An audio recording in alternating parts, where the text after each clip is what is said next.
Hello, everyone. What is up? Long time no see. I have a lot to update you on, and kind of not a lot. I mean, not a lot happened, really.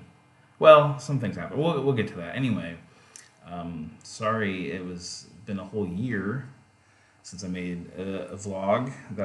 I didn't even realize it was that long until I just checked. So I decided to make one because not only has it been a year, but also I am in China right now. But I'll get to that in a moment. That's the big news, and I'll cover that. In fact, I'll probably have to make a two-part episode to cover all the stuff that happened in 2017, and then my transition to China, which it was in itself like a whole like deal. But we'll get to that. Anyway, I got a list here. So yeah, 1 year has gone by. It's pretty crazy. Again, I apologize for not updating during that time, but like I said, things kind of happened, but they weren't really happening. I was staying at Jake's, and Jake's like the setup I had wasn't ideal for vlogging. Like my computer was not in a good spot, the camera wasn't in a good spot, and I couldn't really get up close and stuff. So I guess that's kind of why. I mean, I made a few videos there, but I guess that's kind of why I stopped because it wasn't very conducive to filming. But anyway, 2017. What happened in 2017 in a nutshell? Um, Trump sucks. I mean, to put it in a nutshell, that still sucks. So I don't want to get into that though. What did I do? I just hung out. I played, some games with Kyle and Nathan. Hung out with Nathan and Kyle quite a bit, actually. Pretty fun. We played games like, just recently we played Twilight Imperium, which is always a chore, but always fun. And then Rising Sun, a new game that just came out like a month ago or something. I got to play that before leaving, and that was really fun because I like Japanese culture. But I'm in China. But again, we'll get to that. And then mostly I just played, video games. WoW. I played Neo for PlayStation 4.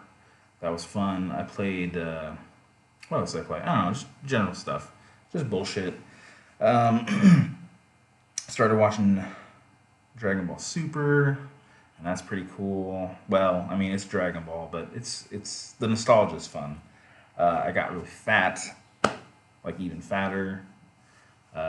Coming back to America has not been good for me, or it was not good for me. I guess that's kind of another reason why I left. So I got pretty fat during that period, and I'm gonna try and shed those pounds in the next couple of years here. Hung out with Heath Hayner a lot. That was cool, and of course, hung out with Jake. We were riding, doing the taco ride every Thursday or almost every Thursday. We're gonna do Ragbri again this year, or well, actually 2017, but that fell through because Brad had a thing, and then Heath like it was funny. Like we had this big plan to go because like we all went in 2016, and in 2017 we're all like, yeah, like 2017 we're gonna go next year. It's gonna be great. We're gonna go for like 3 or 4 days because we only did like 2 last year. So we had this big plan. We're gonna take Brad's camper again, and then as it approached, Brad like I don't know, he got caught up doing other things he probably thought were more fun, or we're gonna get him laid because that's how Brad works. And then that kind of fell through, and then he still wanted to go. He tried to. Him and his dad went for like a day, like half a day. It was bad. Like the whole thing, like it started out so we had all these high hopes for going. Yeah, it ended in shambles. It was kind of disappointing. I guess don't make plans years in advance is the moral of that story. Um, but yeah, I mean, basically, like I said, just chilling. Did Barley's trivia like almost every other week, or almost every week. In fact, we had a name that we used every time. It was like just with plus a number. For example, our name was the Alpine Stranger. It's an inside joke that we got from The Big Lebowski, and we went every Wednesday. We would go. It would be like me and Nick, or and Jake, or like me and Nathan, some combination of people, and we always did the Alpine Stranger, and we did it for like we started doing it, like we did the first one, and then we did the Alpine Stranger 2, because it was a funny sequel thing, and we just kept going, and eventually we did it for a whole year. We did it 50. We got all the way up to the Alpine Stranger 52, and some of the names were good, some of the names were meh, but I just thought it was pretty cool that we did it for a whole year. Although we didn't win, not once did we fucking win a trivia. I am disappointed. There's a team there that always won. There's a bunch of old people and they're like professors, and the trivia is all like geared towards like old people trivia. There's like no pop culture in it. There's like no like newer stuff. I don't know. Anyway, that's a whole can of worms I don't want to open.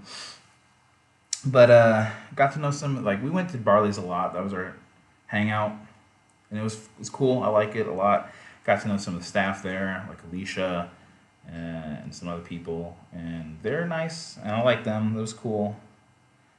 But yeah, that was basically 2017. Hanging out, doing trivia. Tom was nearby now. He got a postmaster position, or I guess he was not a postmaster in York, which was close to Omaha. But now he's eventually, so he would come up, whenever he had time off, which was cool. But now he is a postmaster in Ceresco, which is near Lincoln, and so he's kind of closer because it's like an hour from Lincoln to Omaha. So he came up a lot, and that was awesome. And now Bowen is also in Lincoln, and that's cool. And over the year, I kind of introduced Tom to my group of friends. So like he hangs out with Kyle and Nathan and Jake. So even when I'm not there, he can hang out with those guys, and that's great. I always like bringing, different groups of people together. It's pretty cool. And but yeah, basically 2017 was just me hanging out, just doing whatever, trying not to, despair over the things that Trump would do. And then what happened? Let me look at my notes, make sure I covered everything. Then what happened is I started somebody, I forget who it was probably Tom or Jeff or somebody. But anyway, I got into my head to go back overseas because it's like, well, like when I was in Korea, it was great. I was losing weight and I felt good in my job, and I had a job. So I was like, I'm gonna go back overseas. And so I started thinking about that and like mention it, and Tom was like, yeah, you should. And then so I was gonna go back to Korea, but then for some reason I decided to go to China, or try to go to China. I guess, like I said, it was probably Tom or Jeff, because Jeff's over here actually. I know him, and then I knew another person, but she's now not in China anymore. So I was like, you know what? I'm gonna try something new, something different. I'm gonna go to China. So I got it in my head to go to teach English in China, and that whole process was pretty crazy. I was just to put it in perspective. I was originally planning to be in China in October-ish of 2017. That obviously did not happen because here's the first half of the China story. There were many, I guess, mistakes or things I didn't know in the process that just kind of would pop up, and basically have to redo things. So I started applying to jobs in August, and right away I got a lot of I drummed up a lot of interest, I guess, because I had experience 3.5 years teaching already overseas, English as a second language, so that's good. And then China's the new, they need people to come over and teach. It's the new place. So I would email a bunch of different recruiters and stuff, and I would have a bunch of interviews set up through Skype. And because of the time difference, I would usually do them late at night or early in the morning, but it was fine with me because I didn't have a job, so it didn't matter. But I'd have 2 or 3 interviews in a day, or 2 or 3 interviews in a day for a week and a half straight. I mean, maybe more like a week. Maybe that's more like it. Anyway, I had a lot of interviews, and then I finally decided to settle on one, um, which I thought was the best overall fit for me because of things I wanted to do. But I'll get to that in a moment. But anyway, I finally got the job picked out. I was in communication with the liaison person, and I started the process of getting the visa, the single entry 30-day visa, to come here and then transition into a longer visa with the help of the school. So I started that process, and it was a nightmare. Like everything that could go wrong, well, almost everything that could go wrong did. And then near the end, it kind of got better. Uh, so basically, what happened is like I started the process filling out. So the thing is, I had to get my degree and a criminal background check uh, authenticated by the Chinese government, which means sending them to the embassy. Luckily, they did not need a federal criminal background check because that would have taken more months, tacked on more months to the thing. So I just got a local criminal background check. Well, to get them authenticated by the Chinese embassy, I have to have them notarized or have to have them authenticated by the Secretary of State of Iowa. To do that, they have to be notarized. So, well, I went and got the background check. There was on the sheet. There's no. It doesn't ask you to notarize it. So I just got it. And I was like, I figured this was okay, and I sent it into the Secretary of State, and they're like, this isn't notarized. So I call the background check place. I'm like, how do I get this notarized? And they're like, oh, you just have to write a little note on it. You just have to say you want it notarized. And I'm like, that is so fucking dumb. Like, how are people supposed to know that if they've never done that before? So I had to get a new background check, get it notarized, then send it to the Secretary of State. Then I got that done, and then I had my original diploma, I had the diploma that was already notarized. So I got those two items, and this is that cost me like another week because it's like 4 days, 5 days to get the thing because the background check place, I think it was in Ames or Des Moines. So it took like 3 to 4 days to get the new one sent. So that cost me like a week and a half already. Then I send it off to the Secretary of State to get authenticated, and they do it. They authenticate it. It's like awesome. So boom, boom, boom. The nearest embassy is in Chicago, so I have to use a courier service because you can't email it in. You can't, you can't do anything electronically. Like you or someone representing you has to be there in person. So there's a courier service there that does that for people. So I decided to use them, and I sent them my things, and then they call me. I next date it. I paid like $30 for the next day delivery. They call me and they're like, "Oh, your items need to be." Oh, that's right. I got them apostilled by, like, I had to get them apostilled by the Secretary of State, and the courier calls me and says you have to have your items have to be certified, not apostilled. So I was like, oh well, what's the difference? And basically, it boils down to China is not a country that is a part of the Hague Convention. So for some reason, they don't accept apostilled ones, but they do accept certified ones. And I think ultimately it's kind of the same thing. So it doesn't. So I was like, well, all right, whatever. So they sent back the documents, and then I had to get those certified instead. So I went through the whole process again, getting my background check certified and my degree certified. So that cost me like another week. Finally, I get that stuff done. I send it in. I next day it to the courier, and I don't hear I don't hear from them. So I'm like, okay, cool, like nothing's wrong this time, awesome. And so I'm waiting, like a week and a half goes by, and like they haven't said anything because they're gonna tell me like when they get it and when they're gonna send it to me. And then like 2 weeks go by, and I'm like, man, like what's going on? So I call them. I assume no news is good news. That wasn't the case. I call them up. They're like, it's like, what's up with my documents? Like, are they still being processed? And like, oh, your documents never showed up. I'm like, what?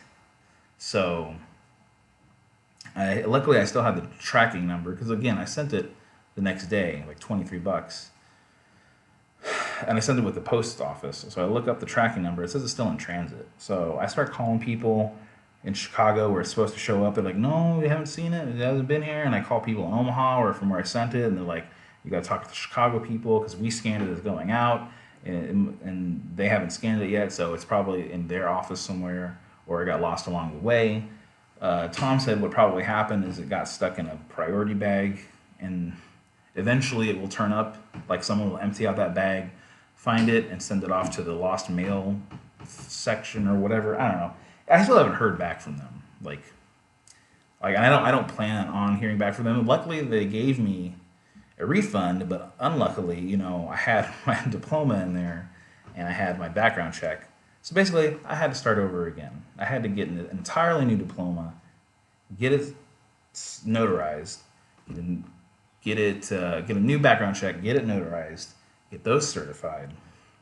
And luckily, the lady that I actually called Iowa State, and the lady that originally notarized my diploma for Korea was working there still, and she remembered me.